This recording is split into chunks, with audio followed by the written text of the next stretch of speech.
everybody. Welcome back to the Mindful of You podcast. This is episode 32, Maybe IDK. So things are going good. I just finished recording last week's episode, so I'm trying to think if there's anything else I can share with you guys that's coming up for me life-wise, or any little lessons I've learned in the past week. I will say I'm still loving and pretty obsessed with the Anxious Love Coach podcast and some of the things that she teaches. So if you feel like marriage is one of those main areas that you're working on, you may want to check her out. She's not for everyone. She does not teach through an LDS or Christian perspective. So she may hold some beliefs that you don't agree with, but if you're able to look past that, she shares a lot of really amazing things. I'm just gonna jump right into the podcast today. It's hard to, if I did record these weekly instead of 2 at a time, I would have more to share every episode of, little tidbits and things I picked up. But when I record 2 right in a row, sometimes it's hard. So, but yeah, today I'm talking about the song called Maybe I Don't Know, or Maybe IDK, by Jon Bellion. So I discovered this song, I think, like my sophomore year of college, my first year at UVU. I think somebody showed it to me, and I really liked it, and it really, really helped me at the time. That time of my life was extremely anxiety ridden for me. I had no idea what I was doing. I had no idea where I was going. I was basically a lost puppy. It was like I think a few months after I got there, I started my second round of therapy with a new therapist, but I was still heavily working through some pretty extreme anxiety. I was having weekly, bi-weekly panic attacks, living with roommates and stuff. And all in all, I was still relatively happy. And that's something I like to tell people. I'm like, even if you're in it, like really in it, as far as anxiety, depression and stuff goes, it's okay to have moments where you don't feel bad. Like, I think some people think like, that they almost have to put on a show, or like people won't believe me if I'm doing well today. But if you're doing well one day and bad the next, that's okay. Like, let yourself have good days. Like, it's okay. And that doesn't mean you're any less sick or any less, deserving of medical attention or help or assistance just because you have some good days. So I still look back on that time in my life pretty fondly. I had a lot of fun living with roommates. And I was also still friends with a lot of the people that served in my mission. And it was a really fun time in my life. And that's when I met my husband, and we started dating and everything. And it was a huge time of growth, a huge time of healing, a huge time of recovery.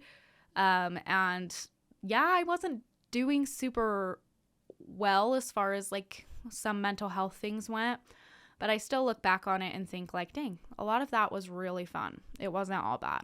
So anyway, one of my major sources of anxiety is I didn't have any idea what the future looked like.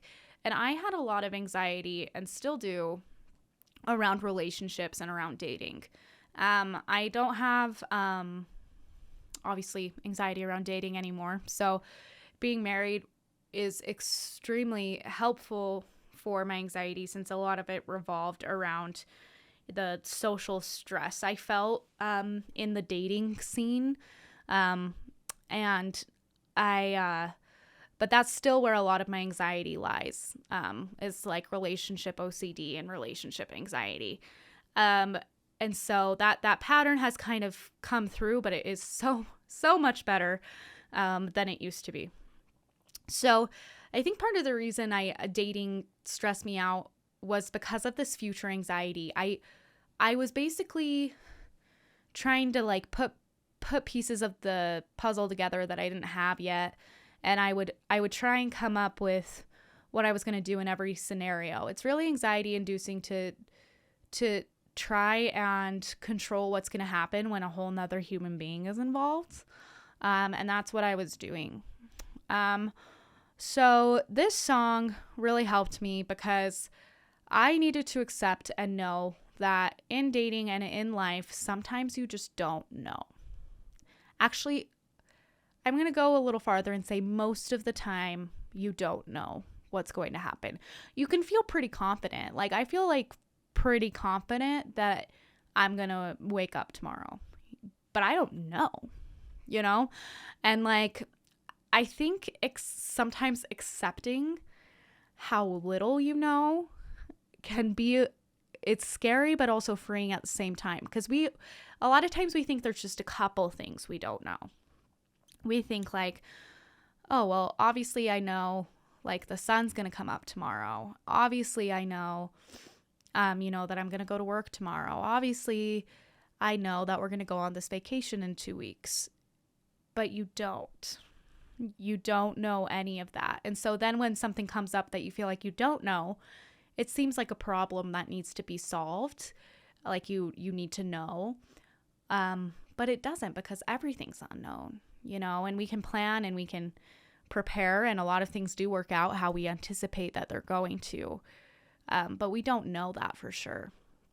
So, I'm going to read,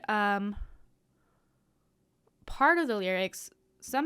The verses don't seem super applicable. Mostly I really like the chorus here, and I'm just going to talk about, the concepts of it. But it says, basically the verse is like, I wonder this, I wonder this, I wonder this, I wonder this. So some examples. I wonder why I feel short when I know my money's tall. I wonder why I miss everyone and I still don't call. I wonder why I can't run that fast in my dreams. And then this says, although, I guess if I knew tomorrow, I guess I wouldn't need faith. I guess if I never fell, I guess I wouldn't need grace. I guess if I knew his plans, I guess he wouldn't be God. So maybe I don't know, but maybe that's okay. Maybe that's okay. So I think the reason this helped me so much is the portion of, but maybe that's okay.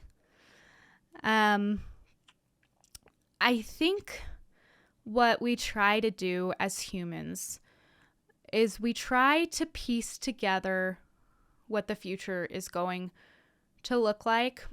I think part of my issue was, well, I don't think it really stemmed from this, but it is something I've considered when thinking about this concept of like future anxiety, is I feel like I learned in church to like make decisions in advance. I don't know if any of you have ever heard that concept before, and sometimes it's really helpful. I still do this. Like I definitely plan in advance. Like I'm not telling you guys I'm like spontaneous and like, well, I don't know what's going to happen, so I'll just fly by the seat of my pants. That is not me. I'm constantly making plans and preparing.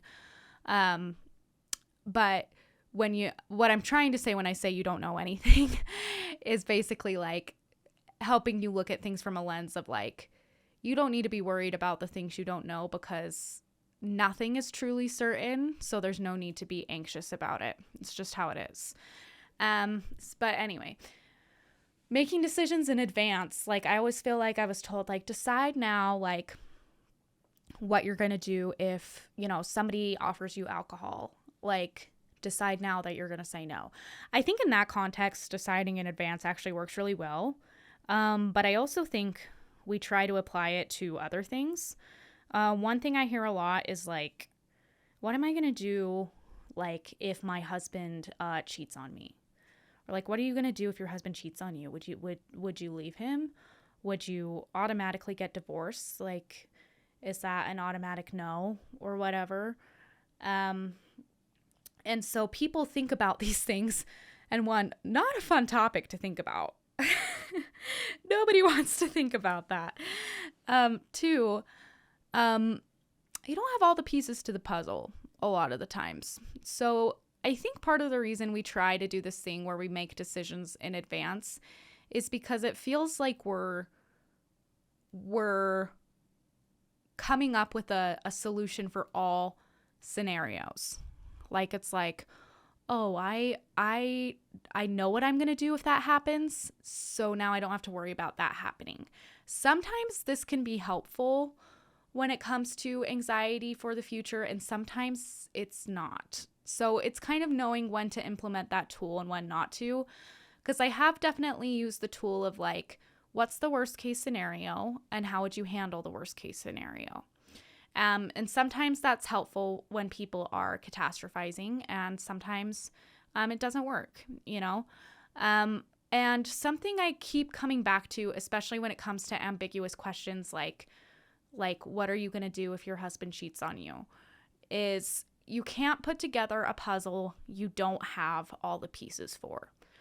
So a lot of times we just don't know the background or the context for so many of these things.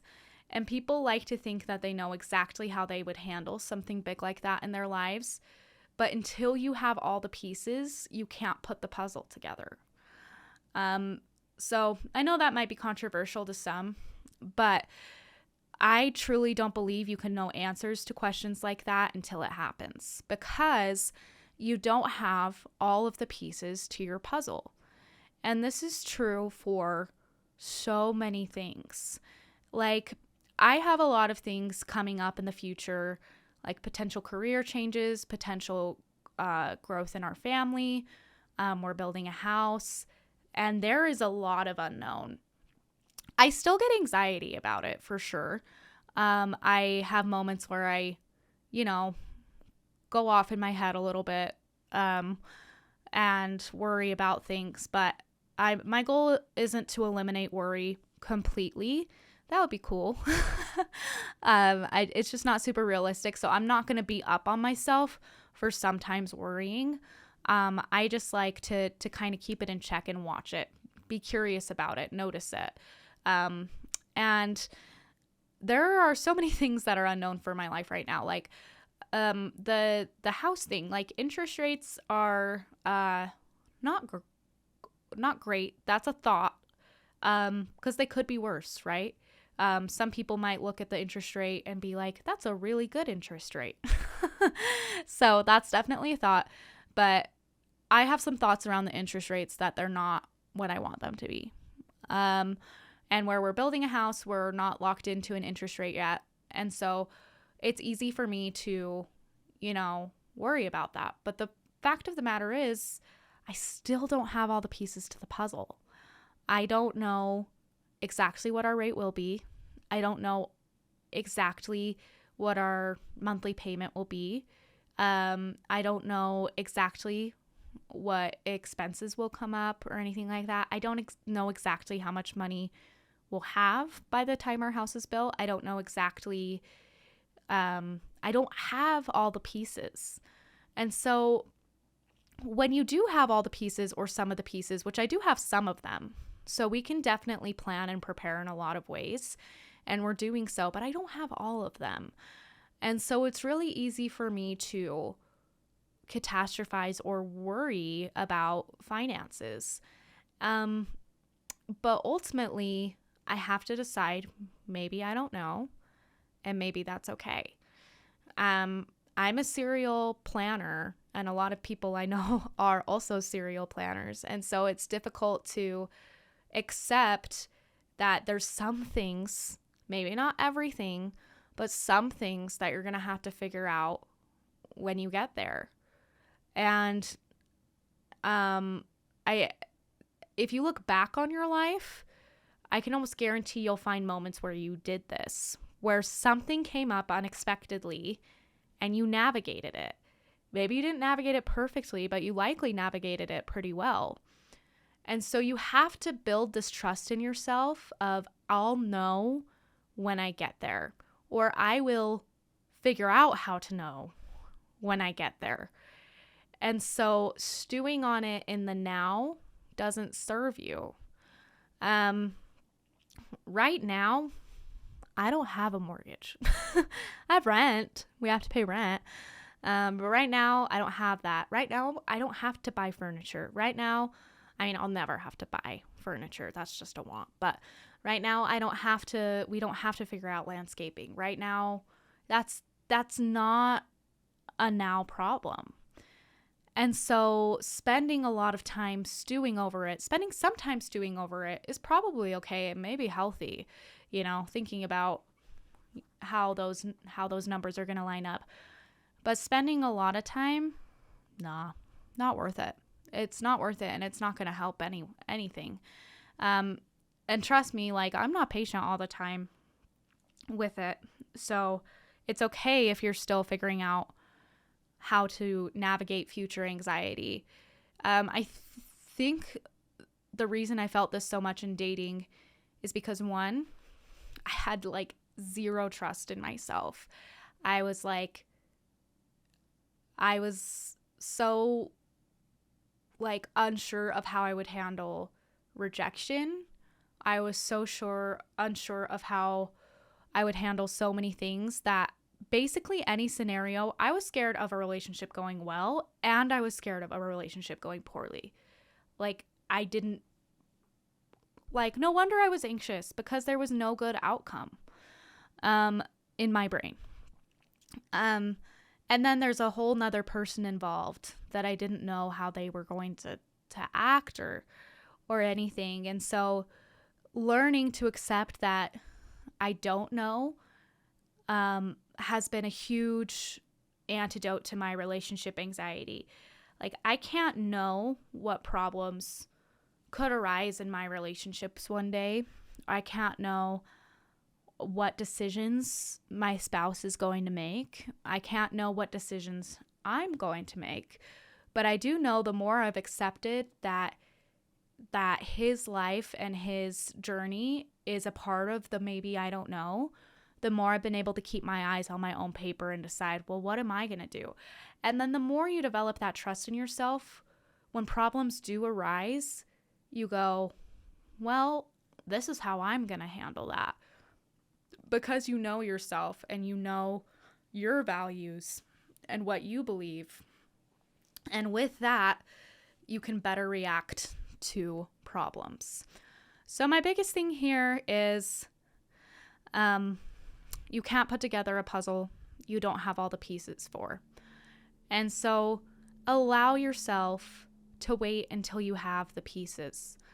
I think there's some quote that says something like, worry means you suffer twice. I definitely believe that's true. I also believe that worry is super normal. And so don't make yourself suffer 3 times by worrying, getting mad at yourself for worrying, and then, enduring whatever comes from that worry. So anyway, I'll leave it at that today. I really like the song. I think it swears some. So if that's not your jam, don't listen, but I'll still link it in the description. So thank you so much for listening. Y'all have a wonderful